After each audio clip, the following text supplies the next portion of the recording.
주님 이름으로 환영하고 축복합니다. 자, 우리 잠시 기도하고 시작하도록 하겠습니다. 사랑의 하나님 아버지, 감사합니다. 우리 토요 성경 공부를 통해서 부족한 것을 메우게 하여 주시고, 또 아버지 하나님, 저희들이 하나님 말씀을 좀 더 정확하게 이해하고 관찰해서 하나님, 우리 마지막 때 미혹이 강할 거라고 말씀하셨는데 하나님, 저희들에게 분별할 수 있는 지혜를 허락하여 주실 줄로 믿습니다. 오늘도 이 시간 강의에 집중하게 하여 주셔서 아버지 하나님, 전하는 자나 듣는 자가 성령 안에서 아버지 하나님 이 말씀들을 주고받아서 하나님, 우리 모두에게 꼭 필요한 양식 되게 도와주시옵소서. 감사드리옵고 예수님 이름으로 기도드렸습니다. 아멘. 안 나와요? 소리가 안 들려요. 아이고, 예, 죄송합니다. 이게 마이크를 꺼놓고 했었군요. 지금 들리시죠? 예, 잘 들리시죠? 예, 예, 몇 주간 저희들이 함께 이렇게 한국 방문하고 그러는 바람에 또 우리 토요 성경 공부나 또 여러 가지 우리가 성경 공부가 좀 멈춰 있던 상태였지만 이제는 또 다시 여러분들과 함께 만나서 성경 공부할 수 있게 돼서 너무 감사를 드립니다. 자, 우리가 계속 은사를 쭉 해왔었죠. 자, 오늘은 우리 로마서 12장 8절을 한번 보시고 이 권면의 은사에 대해서 우리 함께 나눠보도록 하겠습니다. 자, 12장 8절입니다. 또 권면하는 자는 권면하는 일로, 구제하는 자는 성실함으로, 지도하는 자는 근면함으로, 자비를 베푸는 자는 즐거움으로 할 것이니라. 아멘. 자, 오늘은 이 권면의 은사에 관해서 여러분들과 함께 나눠보도록 하겠습니다.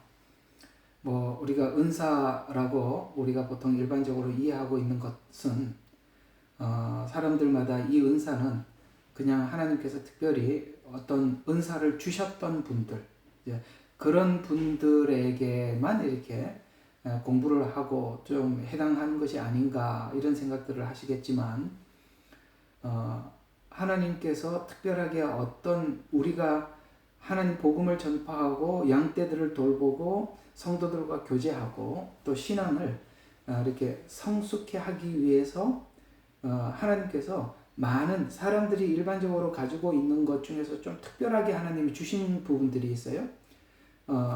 그래서 어떤 사람들은 일반적으로 여러분에게도 권면하는 이런 일들은 우리 일상 속에 보통 있는 일이지만, 그러나 권면의 은사라고 표현할 때는 하나님께서 권면의 은사를 주신 자에게 좀 특별하게 이 권면을 잘 할 수 있는 그런 지혜를 하나님께 이렇게 부어주신 것, 그런 사람들, 우리가 권면의 은사가 있는 사람들 이렇게 표현하기도, 가르치는 은사도 우리 저번에 했듯이 여러분들도 누구나 다 가르칠 수 있습니다. 그러나 하나님께서 특별히 은사를 주셔서 잘 가르칠 수 있도록 하신 분들이 있다는 거죠.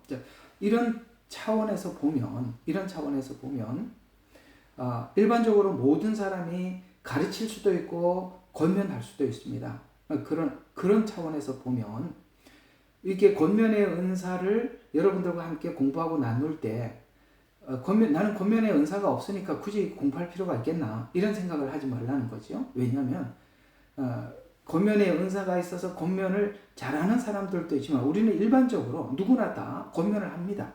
그리고 일반적으로 누구나 또 다른 사람을 가르치기도 하죠.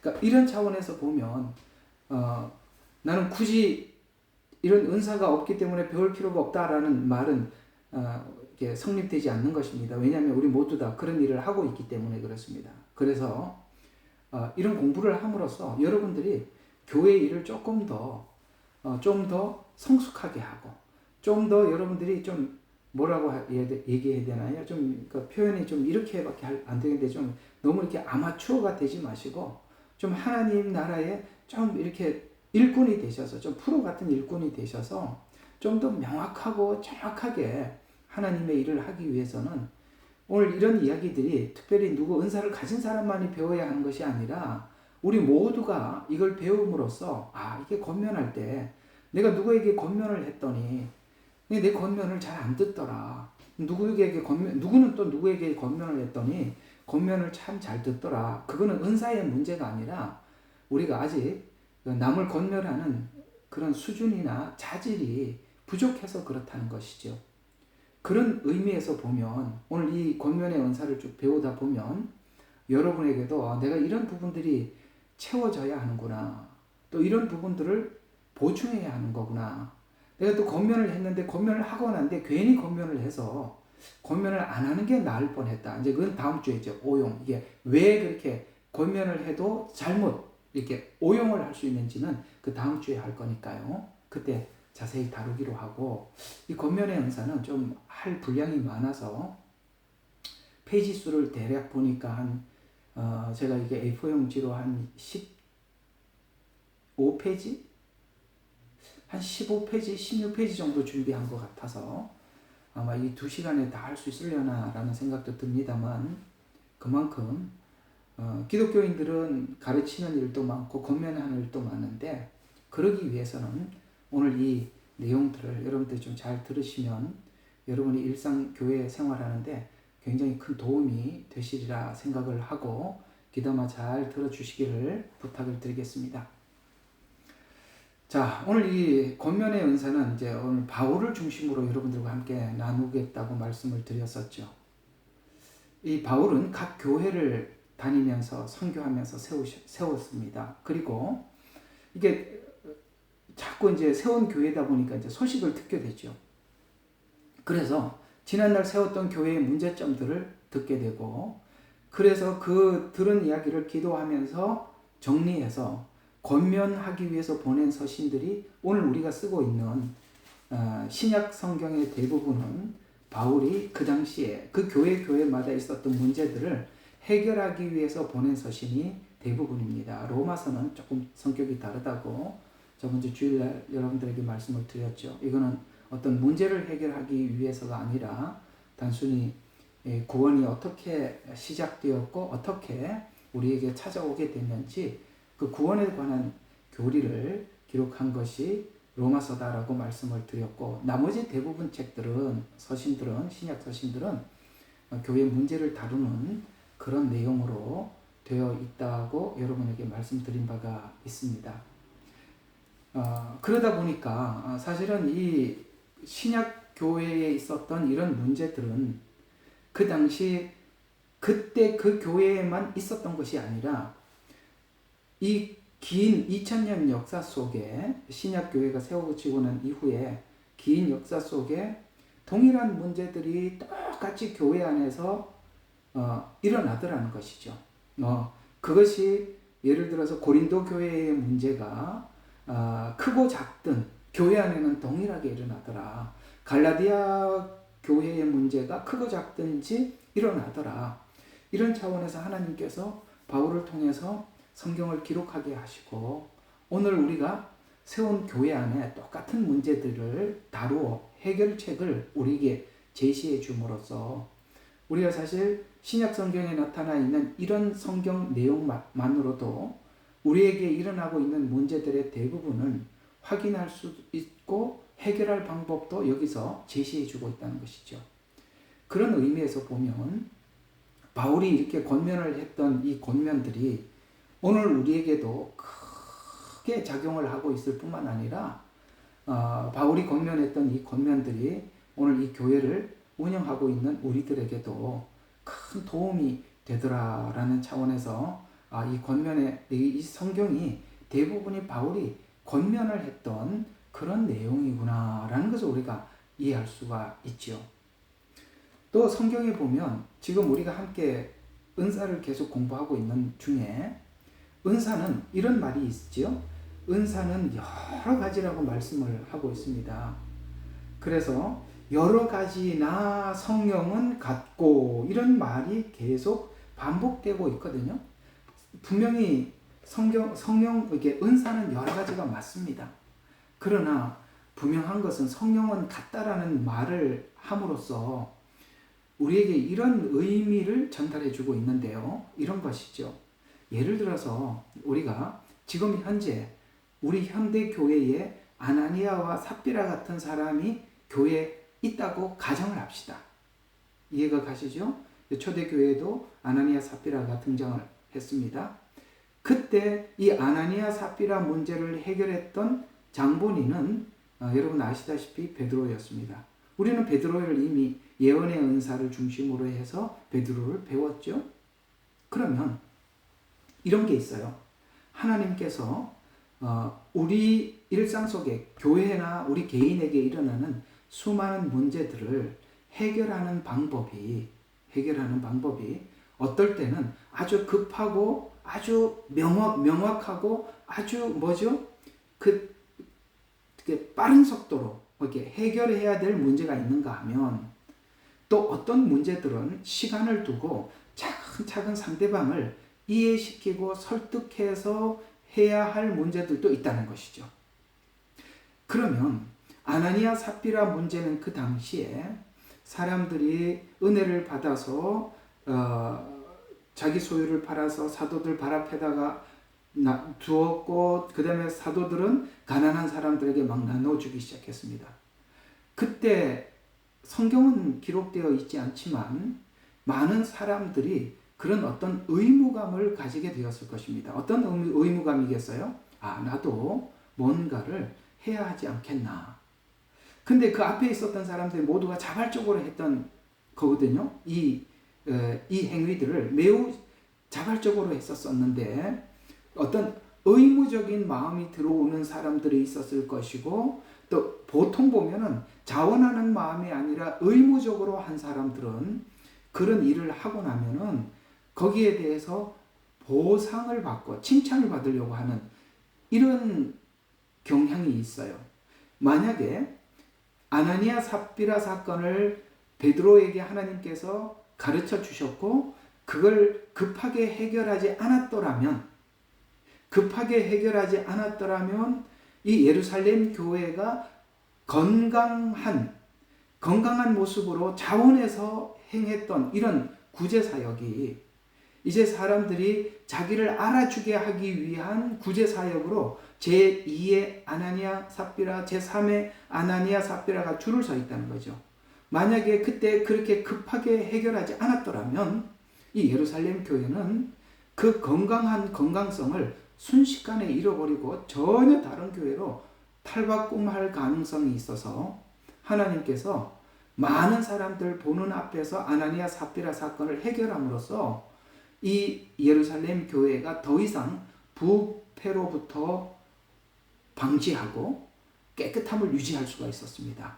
쉽게 말해서 어떤 문제들은 아주 빠르고 급하게 빨리 해결해야 될 상황이 있는가 하면 또 어떤 문제들은 시간을 두고 상대방이 이해를 하고 설득을 하고 그 다음에 스스로 승복할 수 있도록 그렇게 하나님이 해결하는 방법도 있는데 그래서 그 문제가 교회 전체에 어떤 영향을 끼치는가 그 다음에 그 사람은 어떤 성향을 가지고 있는가 여러 가지를 하나님께서 고려하셔서 어떤 문제들은 이 베드로와 같이 그런 방법으로 해결하는 것가 하면 오늘 여기 바울과 같이 각 교회에 여러 가지 문제가 발생을 했을 때 그 문제를 해결하기 위해서 서신을 보내서 선은 이렇고 후는 이렇고 그렇기 때문에 이 문제는 이렇게 풀어가야 한다라고 사람들에게 이해를 시키고 설득하는 방법도 있다는 것이죠.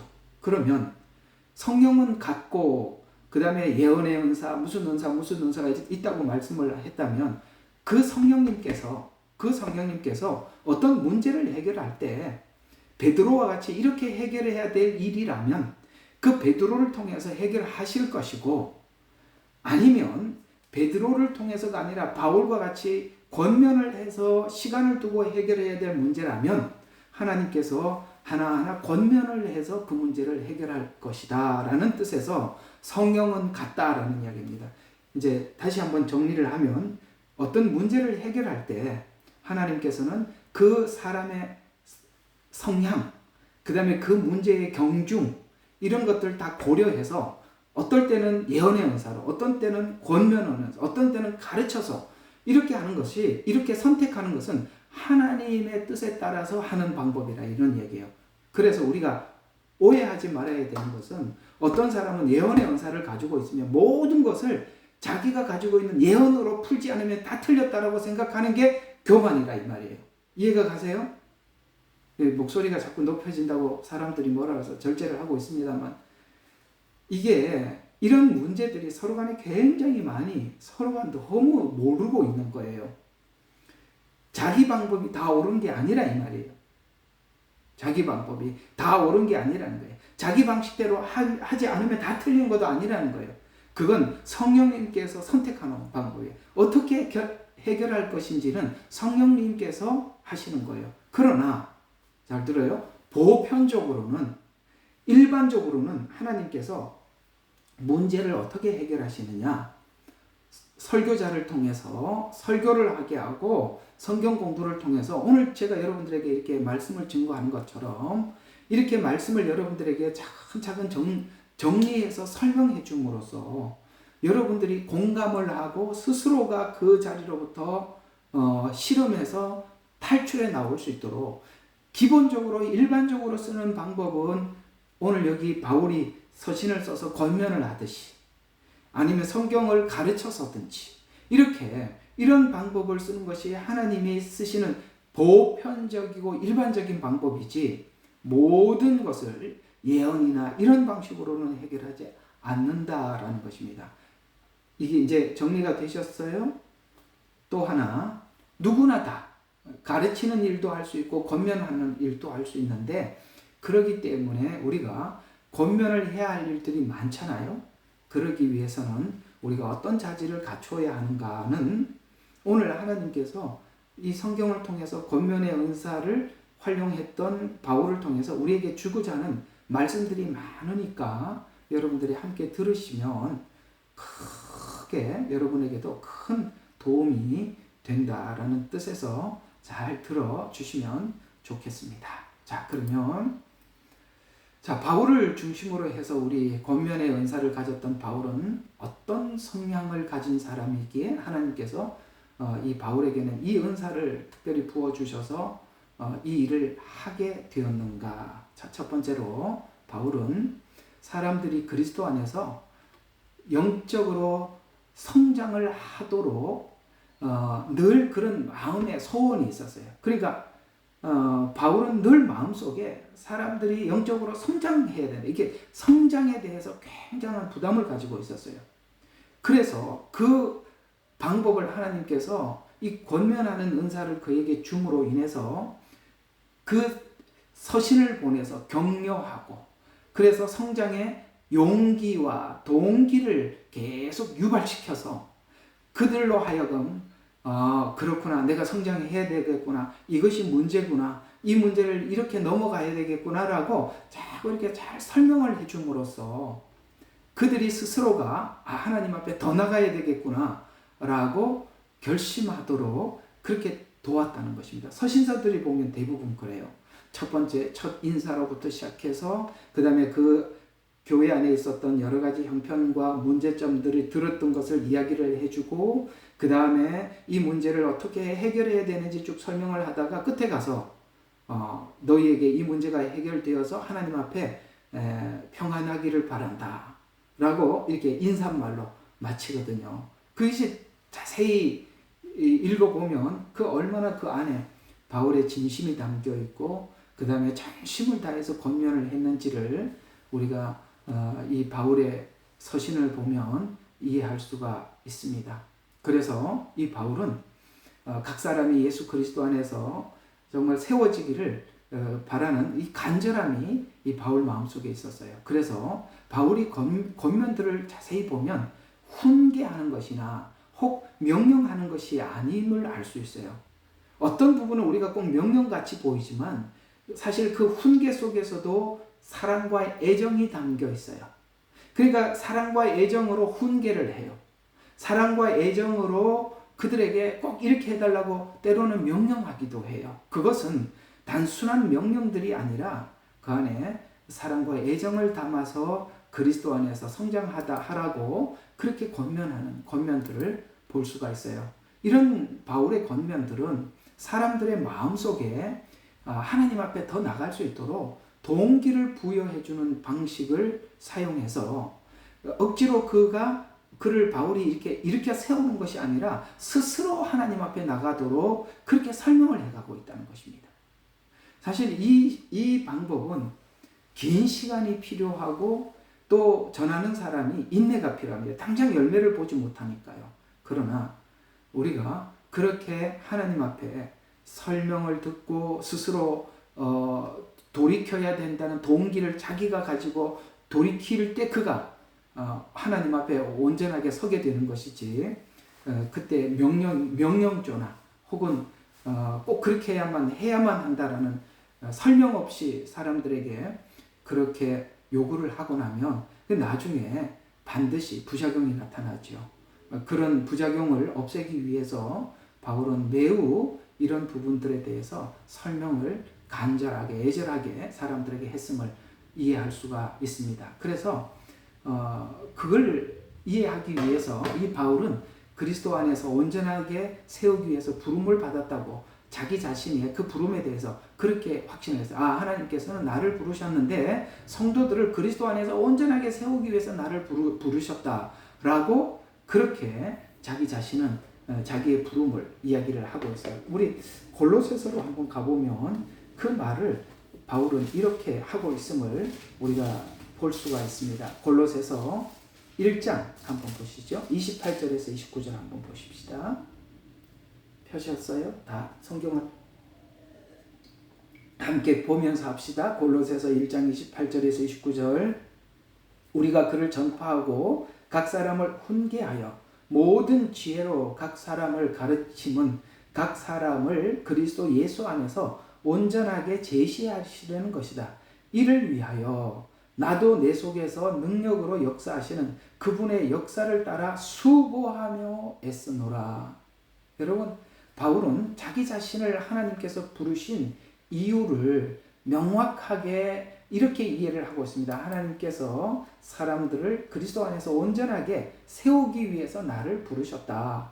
그래서 그 사람들을 세우기 위해서 하나님께서 주시는 능력 안에서 정말 하나님께서 하라는 대로 자기는 최선을 다해서 수고를 하고 애를 썼다. 이렇게 말씀하고 있습니다. 여러분, 이 가르치는 일이나 설교하는 일이나 사람들을 권면하는 일이나 다른 사람을 위해서 기도해주는 일들은 이렇게 하나님 앞에 자기의 부르심이 무엇인 줄 알고 그 성도들을 향해서 진실한 마음을 가질 때 정말 수고하고 애를 쓰게 되는 것입니다. 그 수고하고 애쓰는 마음의 깊은 동기는 바로 하나님의 부르심, 그 다음에 성도들이 하나님 앞에 바로 서기를 원하는 간절한 마음, 이런 것들이 하나가 되어서 하나님 앞에 열심히 최선을 다하는 것이거든요. 이런 일들을 이 골로새 사람들이나 또 바울의 서신서를 받아봤던 모든 사람들이 이것이 진정으로 하나님을 향한 열심이요 또 성도들을 위한 진심이라는 것을 알아차려서 이 서신을 받았던 교회마다 이것을 정말 바울의 그 진심, 그 다음에 그 속에 하나님께서 바울을 통해서 그 진심을 담아서 우리에게 부탁하신 말씀이라고 그들이 받아들여서 이 서신들을 대충 받는 것이 아니라 정말 진심으로 받아서 그 문제들을 골로새 문제, 그 다음에 에베소 교회가 가지고 있는 문제, 고린도 교회 문제, 이런 문제들을 그들이 데살로니가 문제들을 해결할 수가 있었다는 것입니다. 그렇습니다. 두 가지 마음이죠. 전달하는 사람의 그 진실한 마음과 성령께서 주시는 그 메시지, 그 말씀들을 가지고 정말 거기다 진심을 담아서 사람들에게 전달해 주는 것. 그리고 그걸 받는 사람들이 이거 정말 하나님이 바울을 통해서 우리에게 부탁하고 권면하는 말씀이구나 라고 진심으로 그 말씀을 받는 것. 이럴 때 우리가 하나님의 역사가 나타나는 것이죠. 이럴 때 하나님의 일들이 우리에게 풍성해지게 되고 우리 각자에게 그 역사가 나타나는 것입니다. 혹시 여러분들 제가 이 성경을 말씀이라고 하는 이유에 대해서 말씀드렸던 거 기억하시나요? 말씀이란 우리가 이렇게 많이들 이렇게 이해를 하고 계세요. 그냥 이 성경은 하나님 말씀이죠. 맞아요. 하나님의 말씀인데 이 말씀이라고 왜 이렇게 말씀이라고 붙였냐라는 부분을 하나님이 말씀으로 우주 만물을 창조하셨다. 창조 이렇게 해서 말씀. 하나님의 말씀은 창조의 말씀이고 있으라 그러면 있고 없으라 그러면 없고. 여러분 그것도 말씀이긴 하지만 가만히 보세요. 성경 전체가 뭘 하고 있습니까? 여기 이스라엘의 역사가 담겨 있고 각 사람의 인물의 인생을 가감없이 기록한 것이 사람들의 인생을 가감없이 기록한 것이 성경이에요. 그러면 하나님께서 그 이스라엘 전 역사와 그 다음에 사람들의 인물을 담아서 우리에게 전달하는 것은 그 인물 역사를 통해서 우리에게 뭔가 하나님이 우리에게 하고 싶은 말을 하고 있는 거거든요. 그래서 그런 측면에서 보면 이 말씀이란 하나님이 우리를 이해시키다, 설득하다. 예를 들어서 우리 자녀들이나 가족들을 앞에다 우리가 한 상에 둘러앉아서 대화를 한다고 할 때 예를 들어서 아버지가 무조건 지시하고 명령하고 그럽니까? 아니지 않습니까? 그 지시하고 명령해야 될 게 있기 때문에 자녀들에게 말을 하되 단순히 그것을 명령이나 지시로 하지 않고 어떻게 합니까? 왜 그렇게 해야 하는지 설명을 하잖아요. 그게 성경의 말씀이라는 거예요. 하나님은 우리 아버지로서 자녀인 우리에게 명령을 하는 게 아니라 그 명령을 하고 난 뒤에 왜 그렇게 살아야 하는지를 설명해 주는데 그 설명을 우리가 그냥 아무 이해 없이 할 수는 없으니까 이스라엘이라는 한 역사를 통해서 봐라. 역사 속에 하나님이 이렇게 일하셨고 역사 속에 이스라엘은 이렇게 하나님 앞에 순종했고 반항했고 그 사이에 하나님은 이스라엘이 결국은 고집을 꺾고 이렇게 했다. 이렇게 하나님께서 성경을 통해서 우리에게 설득하고 있는 거예요. 따라서 말씀이란 없는 것을 있게 하는 것, 그것도 말씀이지만 말씀이란 우리를 이해시키다, 설득하다라는 뜻에서 성경은 말씀이라 이렇게 표현을 하고 있는 것입니다. 이런 측면에서 보면 이 신약 성경들이 모든 내용이 그저 우리에게 단순한 명령 그런 정도가 아니라 우리를 오늘 이 권면의 은사처럼 하나 둘 지적을 하고 문제를 설득을 하고 이해를 시키고 또 왜 그렇게 살아야 하는지를 우리에게 설명한다는 차원에서 이 성경은 말씀이지만 오늘 권면의 은사대로 보면은 하나의 권면이다 이렇게 이해를 하시면 되겠습니다. 그래서 이 바울은 일회적인 권면 정도가 아니라 그들이 변화될 때까지 인내와 희생으로 계속 권면을 합니다. 그래서 성경이 한 권, 그래 예를 들어서 하나님께서는 하나님의 메시지를 전하기 위해서 한번 생각해 봐요. 나는 아브라함의 하나님이요 이삭의 하나님이요 야곱의 하나님이라고 말씀을 하셨어요. 근데 우리에게 중요한 것은 믿음이라고 생각한다면 우리에게 중요한 것이 믿음만 중요하다고 생각한다면 하나님은 이삭 이야기를 적을 필요도 없고 야곱 이야기를 적을 필요도 없어요. 왜냐하면 믿음의 주인공은 아브라함이거든요. 그러니까 우리에게 믿음이 중요하다면 믿음의 주인공인 아브라함의 일대기만 적으면 되는데 왜 이삭의 일대기를 기록했으며 야곱의 일대기는 왜 기록했나? 여러분 가만히 보세요. 그 야곱은 믿음과 별로 상관이 없어요. 믿음을 가진 자가 어떻게 하나님 앞에 성화되어 가야 하는가? 그 성화되는 과정 속에서 우리 인간의 고집과 하나님의 뭡니까? 열심. 그 사이에서 인간이 결국 굴복할 수밖에 없더라. 이걸 설명하는 게 야곱 이야기죠. 우리에게 단순히 믿음만 중요하다면 야곱 이야기는 별로 중요하지 않아요. 여러분 읽어보니까 아브라함, 이삭, 야곱 이야기를 보니까 여러분 아브라함 이야기만 중요합니까? 아니요. 그렇지 않지요. 아브라함 이야기만큼이나 이삭 이야기가 중요하고 야곱 이야기가 중요하지요. 왜 그 세 사람 이야기를 다 적어야 하는 것입니까? 믿음이 어느 방향으로 가야 하는가? 믿음이 무엇을 만드는가? 무엇을 세우는가? 이걸 설명하기 위해서 하나님은 이삭을 조명했고 야곱을 조명한 것입니다. 그래서 하나님은 한 사람만 믿음이 중요하기 때문에 아브라함만 소개한 것이 아니라 그 다음에 다른 두 사람 이삭도 중요하고 야곱도 중요하기에 그 두 사람을 통해서 우리에게 설득해 나가고 있다는 것입니다. 이해시켜주고 있다는 것입니다. 믿음의 사람은 야곱, 이삭처럼 소망을 두고 산다. 우물을 팠는데 사람들이 빼앗아 가더라도 거기에 흥분하지 않더라. 세상의 재물에 목매이지 않더라. 믿음의 사람은 그렇다. 이렇게 설명하기 위해서 이삭을 동원한 것이죠. 믿음의 사람은 어디에서? 십자가에서 죽은 자이다. 그게 뭡니까? 모리아산에서 죽었던 야곱 이야기입니다. 바로 그런 그렇구나. 이 믿음의 사람들은 바로 이렇게 살아가는 것이구나 라는 것을 우리는 야곱을 통해서 배우고 이삭을 통해서 배우고요. 그 다음에 야곱을 통해서 우리 인간의 고집과 하나님의 열심 사이에서 결국 인간의 고집이 꺾이고 하나님의 말씀이 그래서 자기 고집대로 살아갔을 때 인생의 불행함과 하나님 앞에 돌아와서 주님과 함께 더불어 살아가는 사람의 행복을 그 야곱의 일대기 속에서 우리에게 그려냄으로써 믿음의 사람은 결국 하나님의 말씀에 이렇게 순복할 수밖에 없지 않느냐라고 우리에게 설득하기 위한 것이 아브라함의 이야기요, 이삭의 이야기요, 야곱의 이야기라는 것이죠. 그런 측면에서 성경은 말씀이란 우리를 이해시키다. 아브라함을 통해서 이해시키고 이삭을 통해서 야곱을 통해서 이스라엘 전 역사를 통해서 많은 왕들을 통해서 우리에게 설득하는 것.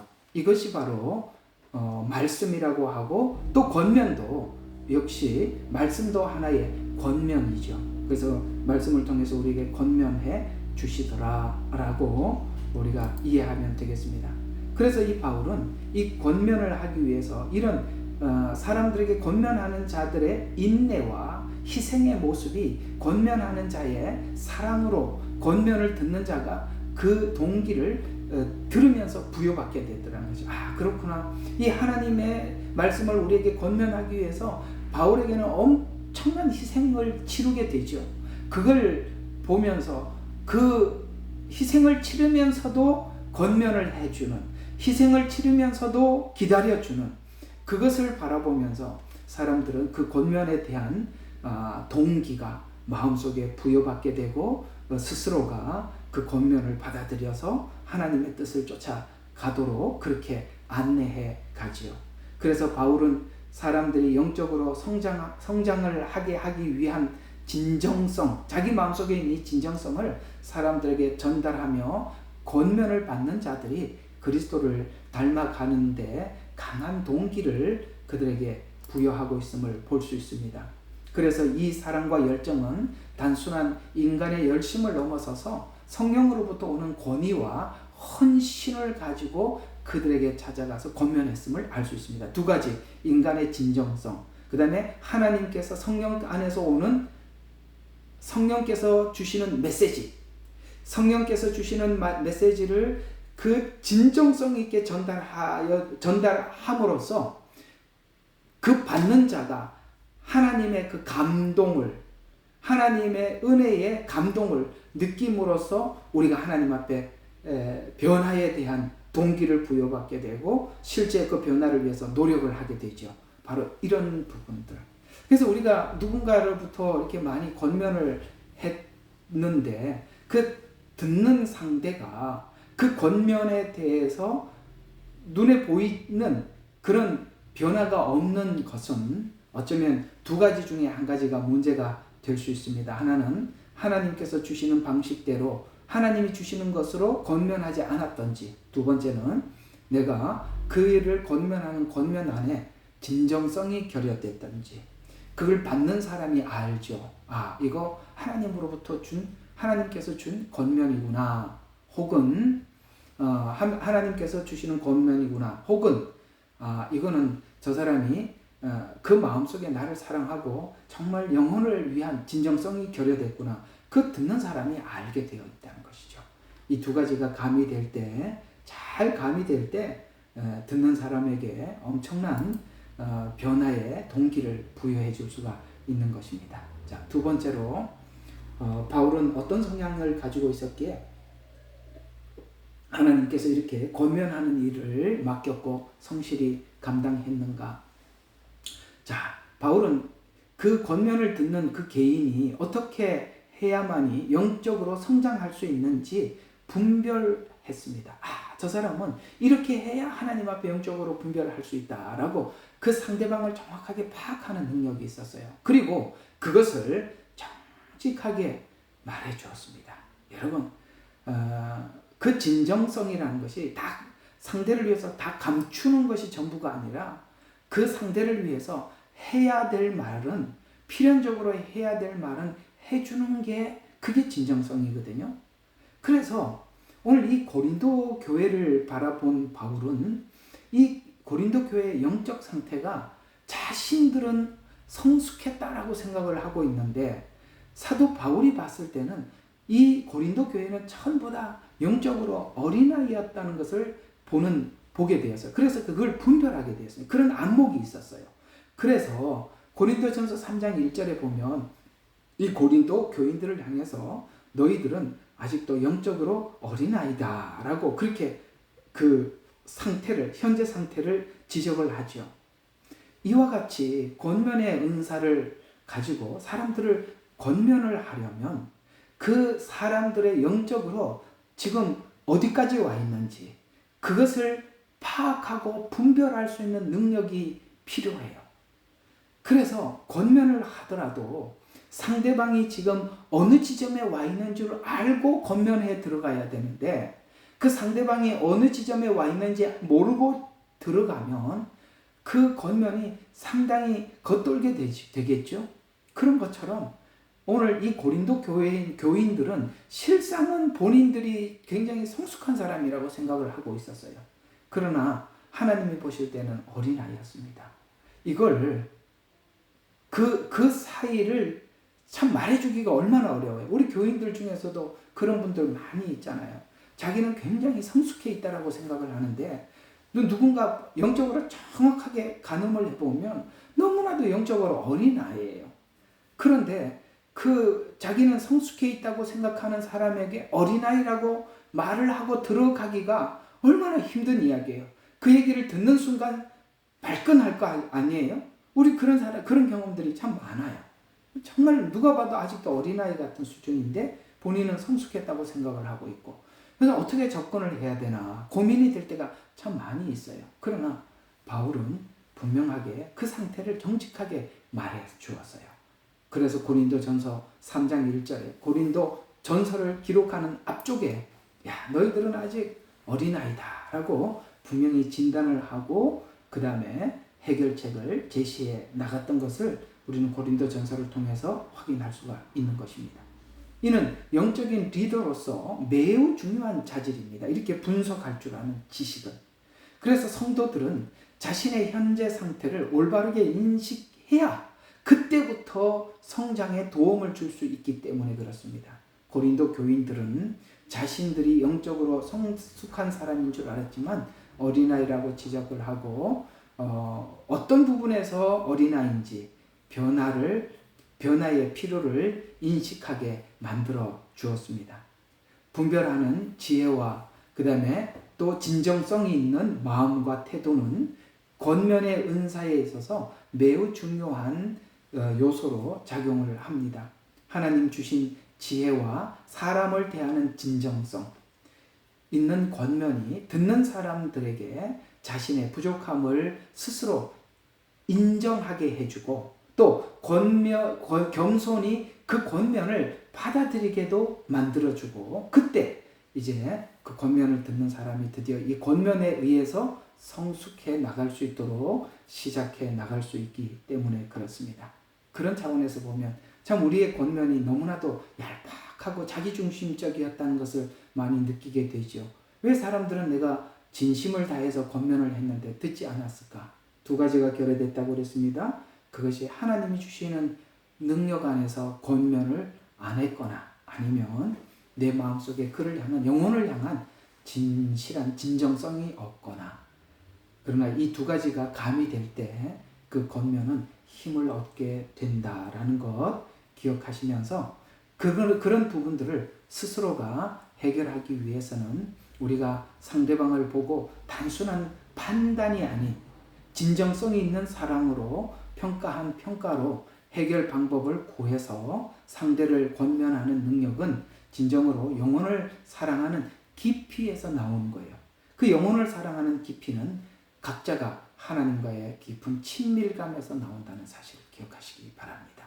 그래서 결국에는 어디로 가느냐? 내가 하나님 앞에 얼마나 친밀하냐? 하나님과 얼마나 우리가 깊게 연결이 되어 있는가? 여기에 모든 것이 결정된다는 거예요.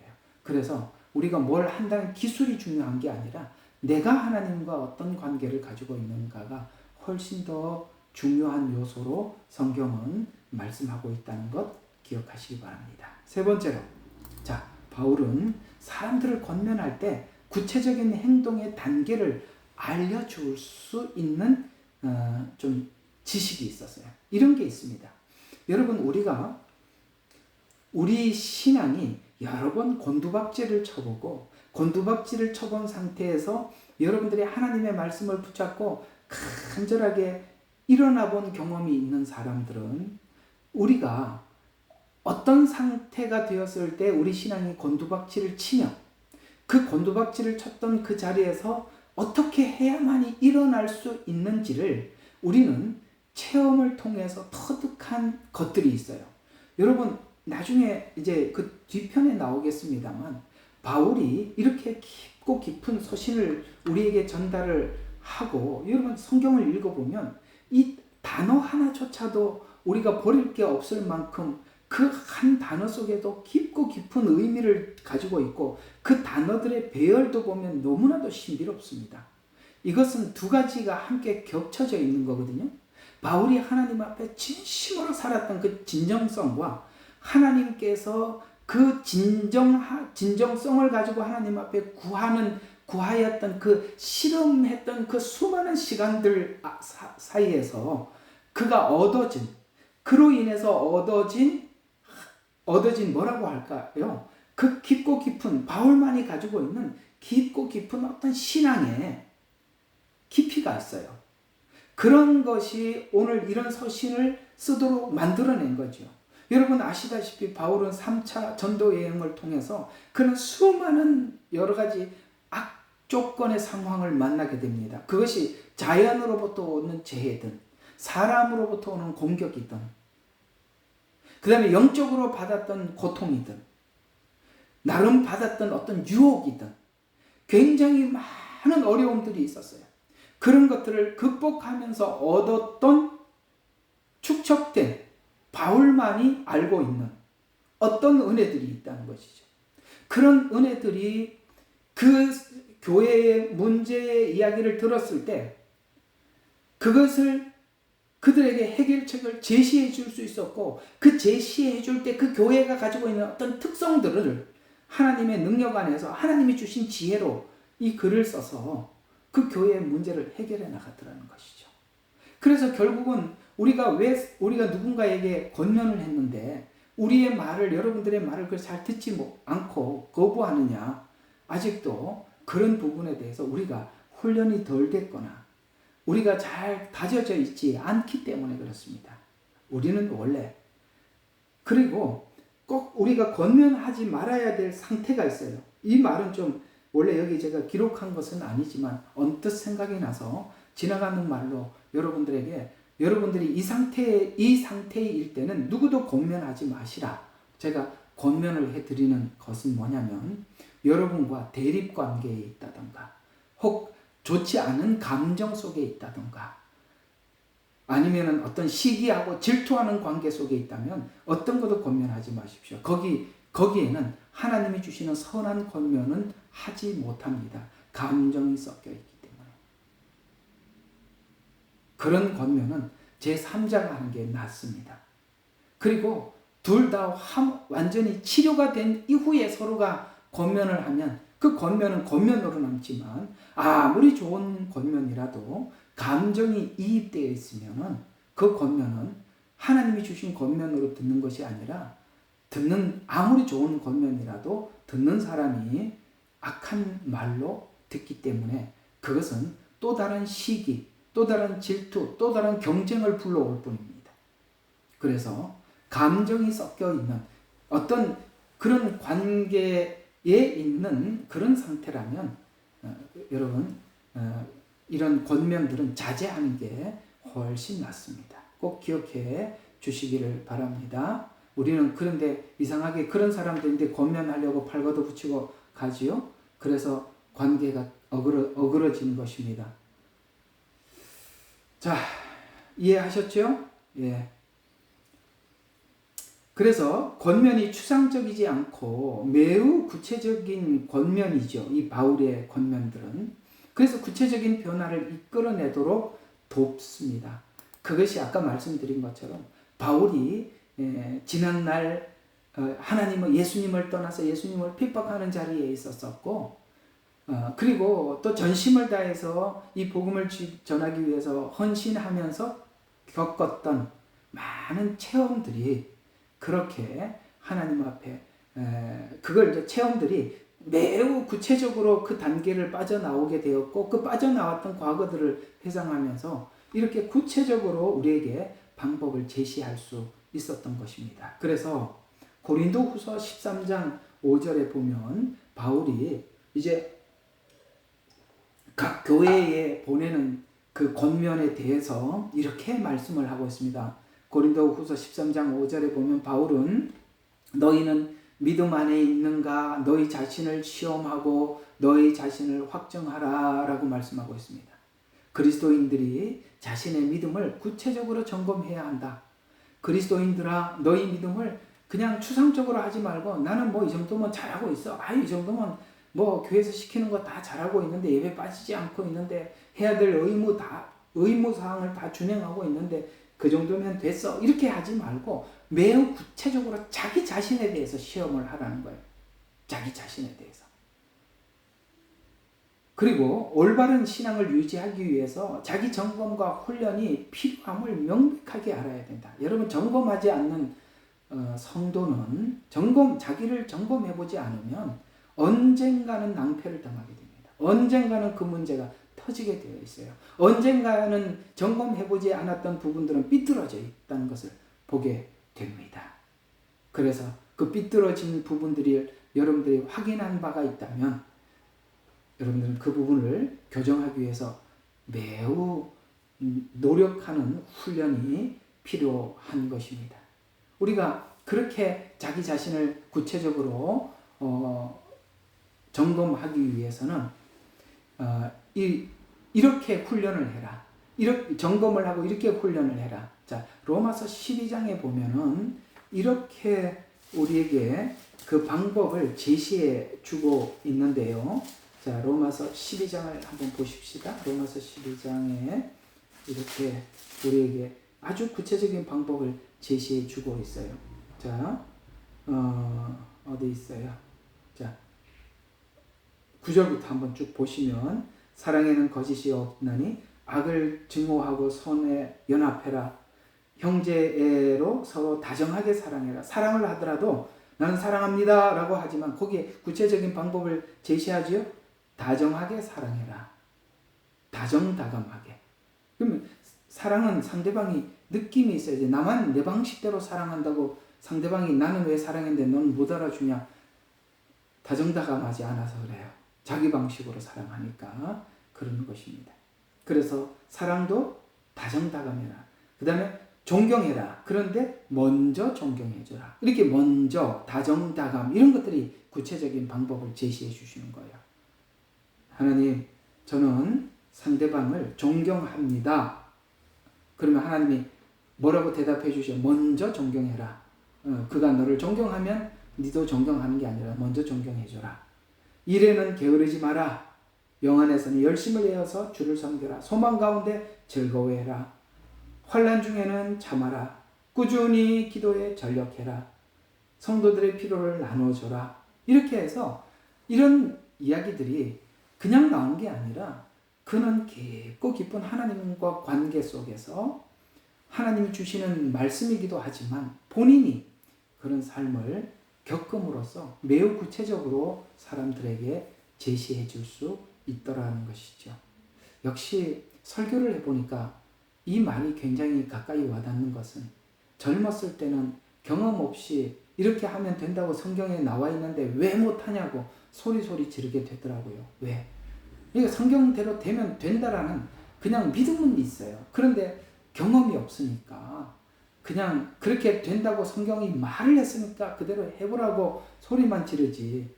오늘 여기 존경하되 먼저 하라는 이 말은 경험을 해봐야 하는 거죠. 이러는 것처럼 오늘 바울이 우리에게 권면하는 이 수많은 권면들은 하나님께서 눈을 감고 있는데 계시를 해주셔서 계시대로 쭈르륵 이렇게 꿰서 기록한 것이 아니라 실제 주님과 살아서 경험했던 그런 일들을 마음에다 두고 하나님의 주시는 성령 안에서 이 로마 교회에 권면을 하고 있는 내용이라는 것입니다. 자, 이렇게 우리가 이렇게 하려면 우선 꼭 해야 될 일이 있다라고 이렇게 말씀하고 있어요. 이게 안 되면 여기 있는 이런 권면들은 아무것도 안 되는 거거든요. 그게 이 바울의 권면이 얼마나 구체적인지 오늘 로마서 12장 1절과 2절에 보면 이렇게 말씀하고 있어요. 그러므로 형제들아 하나님의 모든 자비하심으로 너희에게 권고하노니 너희 몸을 하나님께서 기뻐하시는 거룩한 산 제물로 드리라. 이것이 너희가 드릴 합당한 예배니라. 이렇게 말씀하셔서 우선 이렇게 살기 위해서는 먼저 해야 될 일이 뭐라고요? 너희 몸을 하나님 앞에 제사로 드릴 때 그 뒤에 있는 일들이 가능해지더라 라고 말씀하고 있는 것입니다. 그렇습니다. 우리 자신을 하나님 앞에 드리지 않고는 이 뒤에 있는 이런 권면들은 우리에게는 너무나도 부담스러운 이야기고 할 수 없는 이야기예요. 그래서 하나님이 기뻐하시는 산제물로 드리라. 그래서 너가 변화된 삶을 살기 위해서는 뭡니까? 세상과 일치하지 말고 마음을 새롭게 함으로 변화를 받아라. 그래야만이 하나님이 선하시고 기뻐하시고 온전한 뜻이 무엇인지 입증해낼 수가 있다. 그걸 지금 내가 하고 있는지 하고 있지 않는지 아까 뭐라고요? 시험해봐라. 내가 지금 이걸 하고 있는지 못하고 있는지 시험해봐라. 이렇게 우리에게 부탁을 하고 있지요. 그렇습니다. 이런 구체적인 권면들은 아까 말씀드린 것처럼 진심으로 하나님 앞에 살아간 사람들에게 주시는 하나님의 축복이요 은혜인 것입니다. 또 에베소서 4장에서도 동일하게 이 바울이 쓴 글은 제가 오늘 이 성경을 이야기할 때마다 성경 이렇게 표현하지 않고 바울이라고 표현하는 것을 좀 이해해 주시기 바랍니다. 왜 바울이라고 이야기를 하느냐 하면 바울이 권면의 은사를 가진 사람이니까 오늘은 이 바울 이야기로 그 사람에 좀 초점을 맞춰야 하기 때문에 바울이라 이렇게 표현하는 것입니다. 여러분 이거 성경인데 자꾸 바울이라고 그러십니까? 이렇게 생각하시지 마시고 오늘 바울을 중심으로 하기 때문에 바울을 연구해 보는 것입니다. 자, 그래서 여기 로마서 12장 1절과 2절에 있는 말씀처럼 똑같이 에베소서에서도 그렇게 권면을 하고 있습니다. 에베소서 4장 25절부터 보면 이렇게 말씀하고 있어요. 그러므로 거짓을 버리고 각자가 자기 이웃과 더불어 진리를 말하라. 이는 우리가 서로 지체이기 때문이라. 화를 내되 죄는 짓지 말고 해가 지도록 분노를 품지 말라. 여러분 이거 참 중요한 이야기잖아요. 우리가 여기 성경은 이렇게 말씀하고 있어요. 화를 내지 마라 이렇게 말하지 않습니다. 인간이 화를 낸다는 거 알고 있어요.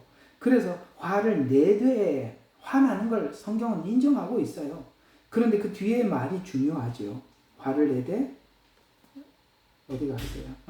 죄를 짓지 말고. 여러분 화를 내면 죄를 자연스럽게 짓게 되죠. 그러나 죄를 짓지 말라. 그러려면 어떻게 해야 되느냐? 방법을 제시해 주고 있습니다. 이런 방법들이 참 중요한 거예요. 뭐라고 해요? 해가 지도록 분노를 품지 마라. 우리 버전으로 표현을 하자면 화가 나더라도 말을 하는 것을 멈추지 마라.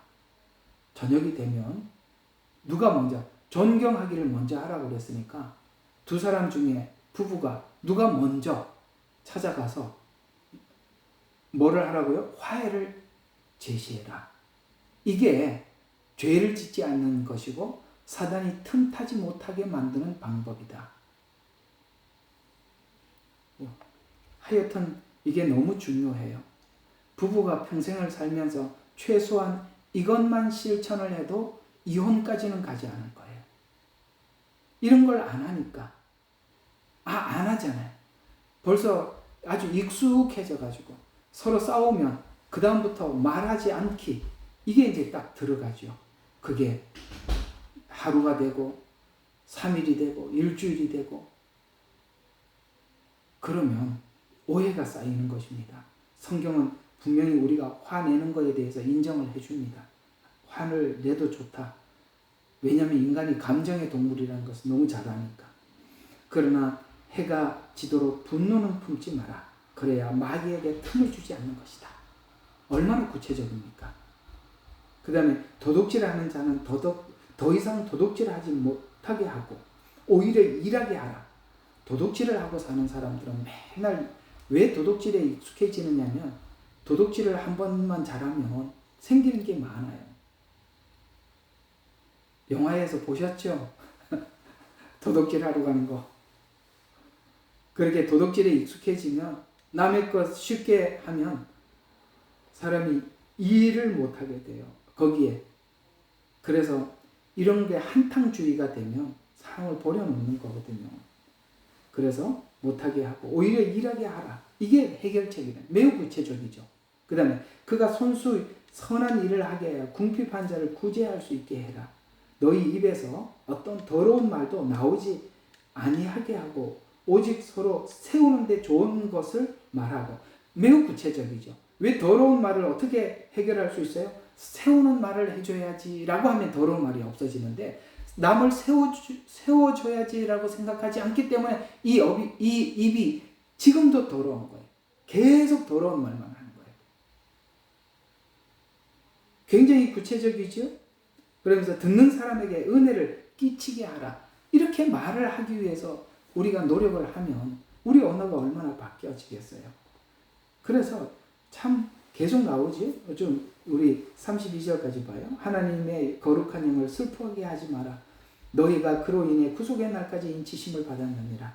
모든 신랄함과 분개와 분노와 고함 지르는 것과 욕설과 모든 악의와 함께 내어버리라. 야, 여러분, 우리 지금까지 사람들로부터 받은 상처로 인해서 우리 말이 너무나도 신랄해. 남들에게 아주 신랄하게 말하는 게 자기 즐거움이야. 그리고 뒤에는 또 이렇게 말을 덧붙여. 더 얄밉게 말이죠. 나는 솔직해서 감추고 속에 담아두고는 못 살아. 그러니 나는 당신인데 정직하게 할 말은 다 하고 산다. 그러니까 다른 악한 감정은 없으니 그리 알아라. 남 상처는 다 주고 말이죠. 이게 신랄한 거예요. 이 신랄함은 악에서부터 나온 겁니다. 남을 배려하지 않는 거죠. 그 앞에 말을 하고 있잖아요. 더러운 말 하지 마라. 필요한 것을 말해라. 세우기 위해서 말해라. 은혜를 끼치기 말해라. 여러분, 세우기 위해서 말하고 은혜를 끼치기 위해서 말하는 사람이 신랄합니까? 분개를 가지고 말합니까? 분노를 가지고 말합니까? 고함을 지릅니까? 욕설을 합니까? 악의로부터 버리라. 맞습니다.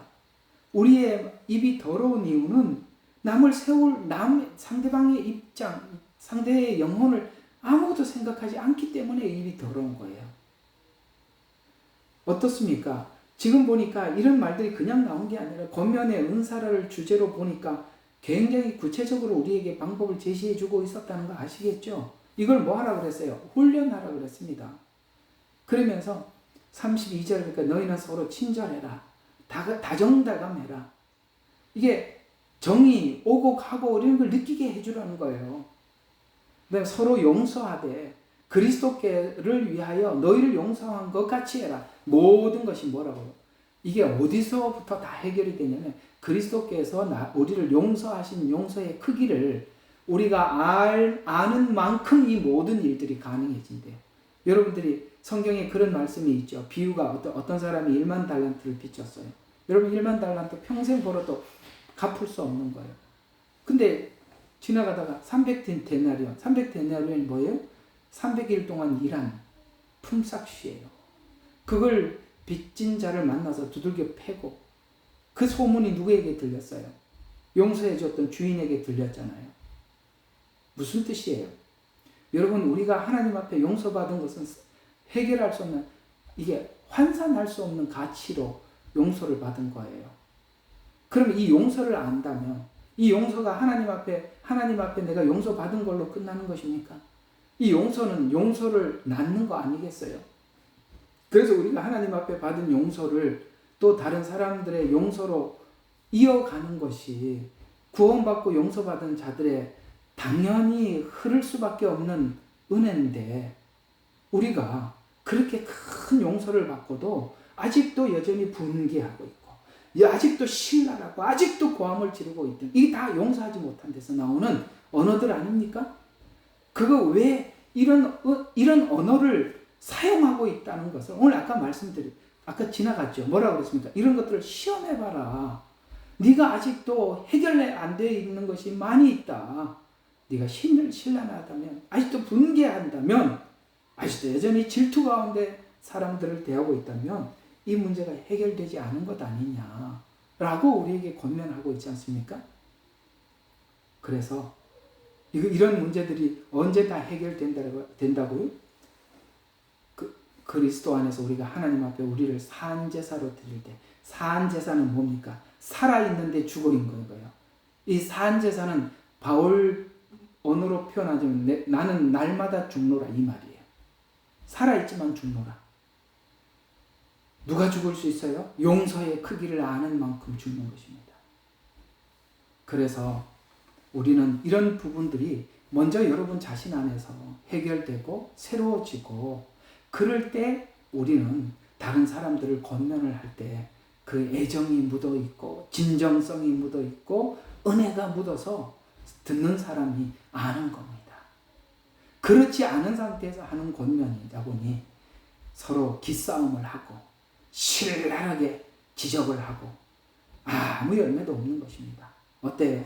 권면의 은사가 은사자들만 배워야 될 이야기 같아요? 아니요. 그리스도인들은 일상 속에서 많은 권면을 해야 되는 사람들입니다. 그러기 위해서는 먼저 여러분들이 그 은혜 가운데 채워져야 하고 경험되어져야 하는 것입니다. 그렇게 우리가 이렇게 권면을 할 때 영혼을 향한 열정과 애정, 하나님 사람이 가진 그 권면, 그 진정성을 전달받은 사람들의 그 권면이 권위를 가지게 되는 겁니다. 권면이 권위를 갖지 못하면, 권면은 잘못된 그 권위를 갖지 못하면 그 권면은 다 쓰레기통으로 들어가는 거예요. 하나만화예요. 자, 네 번째로 진리가 받아들여지도록 하기 위해서 논리적인 사고에 의해서 진리를 설명하려고 했습니다. 바울은 굉장히 논리적이죠. 예를 들어서 느낌을 가지고 뭘 하지 않아요. 참 나쁜 게 뭐냐면 느낌을 가지고 말하는 거예요. 상대방이 그걸 수용할 수가 없는 거예요. 느낌이 이렇더라, 느낌이 저렇더라. 여러분, 느낌은 그 개인적인 거예요. 본인이 그런 느낌을 받았더라, 그게 다 공감할 수 있는 거는 아니에요. 여러분, 굉장히 이건 정말 조심하셔야 되는 거거든요. 왜 바울이 느낌이 없었겠어요? 왜 하나님이 주신 감이 없었겠어요? 그런 이야기를 하지 않습니다. 굉장히 객관적이고 논리적으로 설명을 들어갑니다. 왜요? 그건 내가 느끼는 거고 지금 설득해야 될 대상은 상대방이기 때문에 상당히 논리적이어야만이 상대방이 그걸 수용할 수가 있기 때문에 그렇습니다. 특별히 이런 바울이 설명하기가 굉장히 어려웠던, 우리에게 이해시키기가 참 어려웠던 부분이 어딘가라고 생각을 해보면, 나름 제 생각에는 고린도전서 15장에 나오는 부활을 설명하기가 굉장히 어려웠다고 생각이 듭니다. 다른 것들은 우리가 일상에서 접할 수 있는 문제들이라 이렇게 저렇게 설명을 해줄 수가 있지만, 이 부활은 인간이 경험해보지 못한 거거든요. 인간은 기본적으로 죽으면 그만이라고 생각을 하고 있는데 부활을 설명하기가 얼마나 어렵겠습니까? 그럼에도 불구하고 이 어려운 부활을 바울은 굉장히 논리적으로 설명을 해주고 있습니다. 이것은 바울이 무엇을 설명을 하더라도 사람들이 이해할 수 있는 논리성을 가지고 접근해서 사람들이 논리적으로 설득했다는 걸 이해할 수가 있어요. 그래서 이 고린도전서 15장에 나오는 부활에 대한 바울의 글은 논리적인 사고, 곧 유대인들과 헬라인, 아그라파 왕과 그 밖에 있는 다른 사람들을 가둘 때 가장 기본적인 방법으로 바울이 사용했던 방법들이거든요. 그래서 권면의 은사를 가진 사람은 진리를 설명할 때 그 설명이 단순한 감정이나 권위, 나 사도니까 내 말을 들어라, 이렇게 권위에 호소하는 것이 아니라 논리적이고 이성적인 사고를 통해서 상대방을 설득하는 방법을 사용합니다. 그래서 오늘 여기 바울의 논리를 통해서 우리가 이해할 수 있는 것은, 감정으로 논리를 주장하는 것은 상대방에게 거부감을 가지게 만듭니다. 그래서 무슨 설명을 할 때는 그 감정만큼은 자기 속에 묻어두시고 논리를 가지고 접근을 해야 하는 것입니다. 또 바울은 사람들에게 자기 이야기가 아니라 하나님의 말씀임을 증명하기 위해서 성경을 토대로 매우 구체적이고 논리적으로 설명을 해 갔다는 것입니다. 제일 좋은 방법은 하나님의 말씀을 가지고 설명해 들어가는 것입니다. 그래서 하나님께서는 할 수 있으면 이렇게 가르치는 은사, 이런 것을 통해서 하나님께서 설교를 통해서, 성경 공부를 통해서, 말씀을 통해서 우리를 교정하는 것이 하나님의 가장 보편적인 해결 방법이에요. 감정적이거나 느낌으로 접근하는 시도는 상대방에게 거부감을 주기 때문입니다. 그래서 이 논리를 가지고 잘 설명했던 부활도 간략하게 보면 그가 얼마나 논리적으로 설명을 했는지 그 예를 우리가 보면, 부활은 이렇게 부활을 설명해 가고 있어요. 부활은 기본적으로 믿음으로만 받아들일 수 있는 것이 부활이다 라고, 이 믿음을 가진 자라면 이 믿음으로 부활을 받아들여야지, 부활을 막연하게 이렇게 막연한 믿음이 아니라고 설명을 하면서, 여러분 부활을 설명을 하면서 육의 부활이 있고 영의 부활이 있고, 그 다음에 부활할 때 어떻게 합니까? 공력을 시험을 할 때 불을 불로 시험을 할 때 불에 타는 것과 불에 타지 않는 것, 그 어려운 부활을 우리가 지금 일상에서 이해할 수 있는 그런 예화를 가지고 들어와서 설명해 줌으로써 그 부활을 굉장히 논리적으로 설명하기 위해서 애를 썼던 것을 이해할 수가 있어요. 그럴 만큼이나, 제가 만약에 바울 입장을 바꿔놓고 생각을 해보면 이 부활을 어떻게 설명을 할까 아마 평생 고민을 했을 거예요. 이게 얼마나 어려운 설명이에요. 저쪽은 사람들이 죽음 이후에는 걸 아무도 모르는데 그 부활을 설명을 해내려고 하면은, 우리가 이 초대교회 때는 예수님이 부활한 거는 모두 다 봤거든요. 그런데 예수님의 부활은 다들 눈으로 확인했지만 그 예수 안에 있다는 말은 예수님이 죽으시는 곳에 우리가 죽은 것이고, 예수님이 살아 계신 곳에 우리도 함께 사는 것이, 그게 우리의 믿음 아니겠어요? 우리는 예수님과 함께 죽어서 우리 죄를 용서받았어요. 그런데 예수님과 함께 죽는 것으로 끝나는 게 아니라 예수님과 함께 죽으니까 예수님과 함께 부활하더라는 거예요.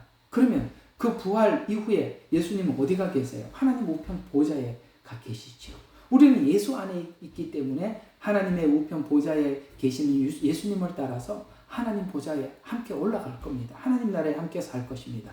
우리가 기본적인 틀로는 이렇게 이해를 하고 있는데 실제적으로 이 부활을 설명해내기가 얼마나 어렵겠어요. 그럼에도 불구하고 이 바울은 굉장히 논리적으로 이 부활을 설명해 가고 있는데, 그가 얼마나 부활을 잘 논리적으로 설명했는지를 고린도전서 15장 20절과 23절에 보면 이 부활을, 그 어려운 부활을 이렇게 설명해 들어가고 있습니다. 간략하게 줄여서 이렇게 설명을 하면, 첫 열매로서 부활하신 그리스도를 설명하면서 부활을 설명해 가기 시작하는 것입니다. 그래서 예수님의 부활과 모든 믿는 자들의 부활을 보장하는 것임을 제시합니다. 예수님의 부활은 곧 모든 믿는 사람이 부활하는 것입니다 라고 우리에게, 그걸 믿어라라고 그 믿음으로 제시합니다. 바울은 또 이 부활을 설명하기 위해서 농업을 비유로 사용해서 쉽게 이해할 수 있도록 설명해 주었고, 그래서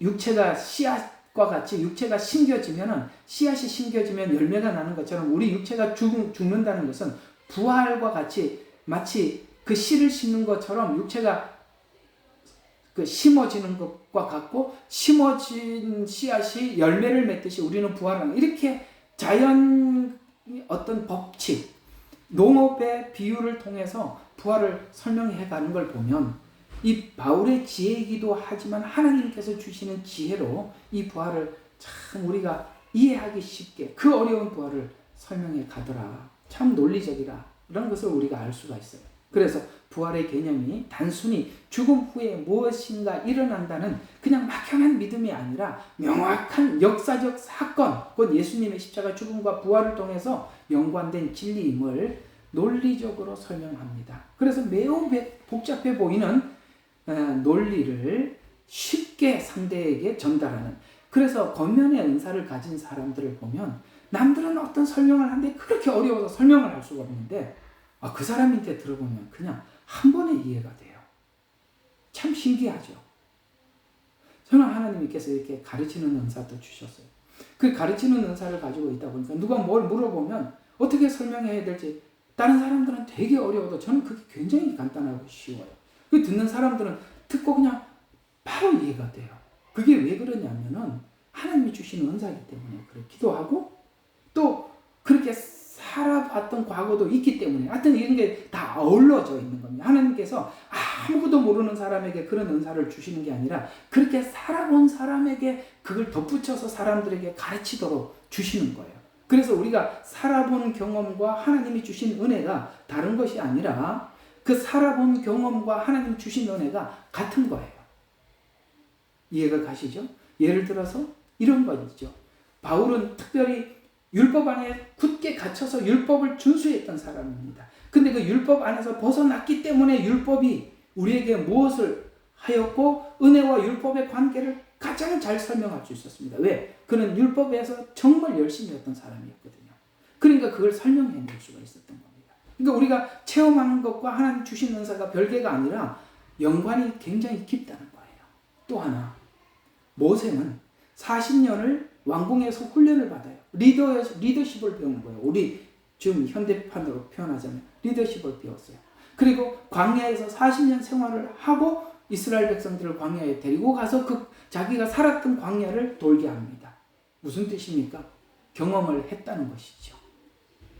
이런 것처럼 하나님께서 우리를 사용하시기 전에 필연적으로 우리가 사용되어야 할 부분에 미리 우리로 하여금 체험하게 하고 경험하게 해서 그것을 잘 사람들에게 설명할 수 있는 은사까지 부어주셔서 전달을 하니까 그 말이 설득력이 있고 듣는 사람들이 어렵지 않다는 거예요. 왜냐하면 전하는 자가 모르고 전하면 듣는 사람도 몰라요. 들어도. 근데 듣는 자가 알고 전하면 듣는 사람들이 알아차려요. 왜 그걸 마음껏 설명할 수 있냐? 체험을 했기 때문에 그런 겁니다.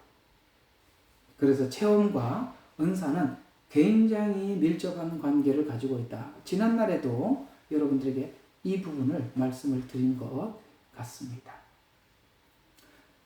또 사도행전 18장에도 보면 바울이 안식일마다 회당에서 유대인들과 헬라인들을 설득했었는데 설득 방법이 자신의 개인의 주장이나 혹은 명령이 아닌 토론으로 설명을 해주었다라고 말씀하고 있어요.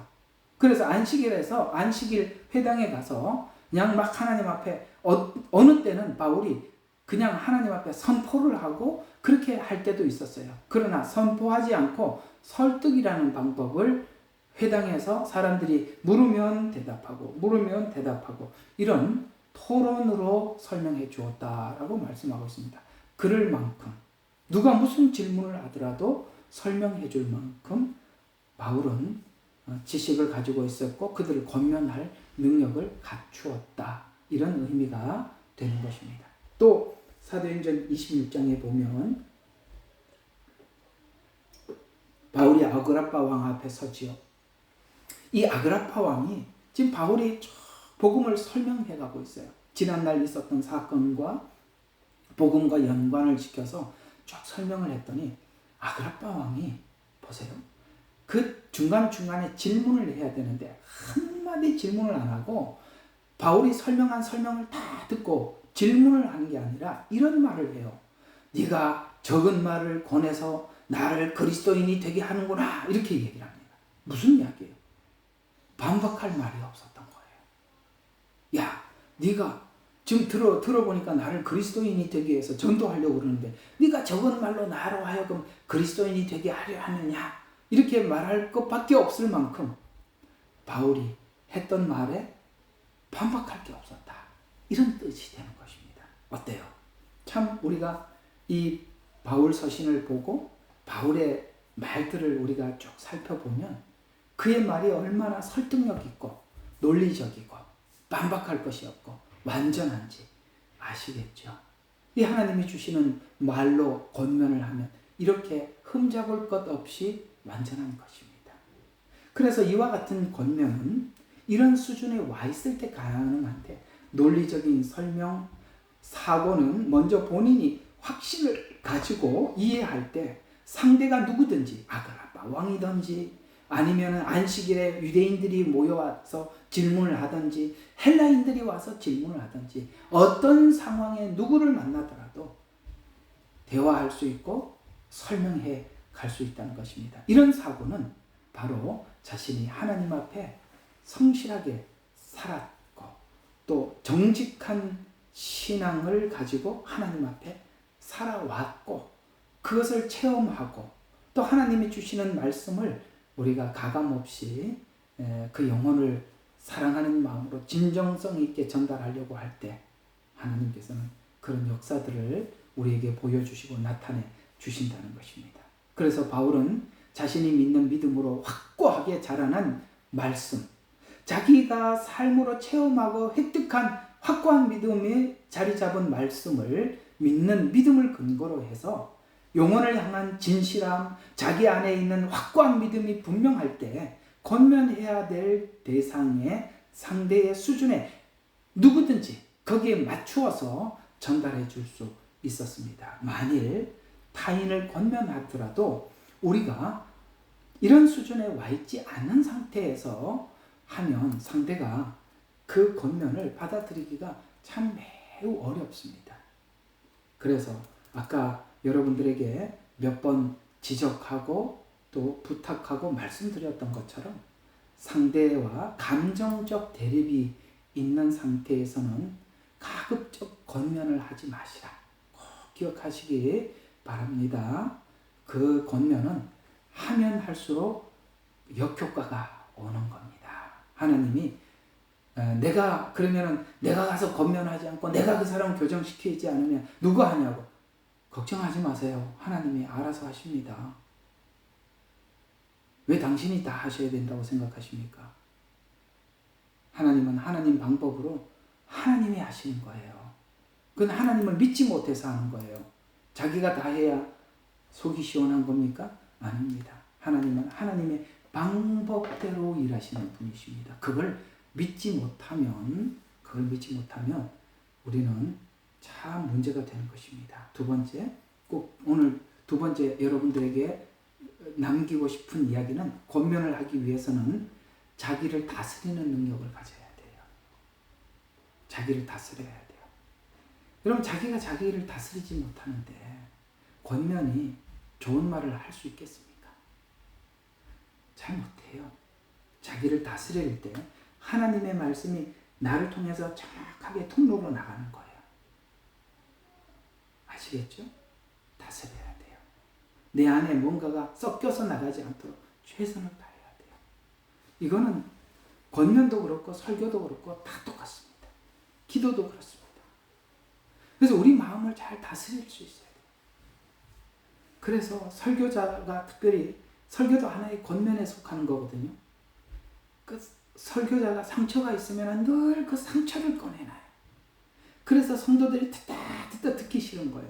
나중에는 너무 듣기 싫은 거예요. 끊임없이 해요. 그러면 안 돼요. 다스려야 돼요.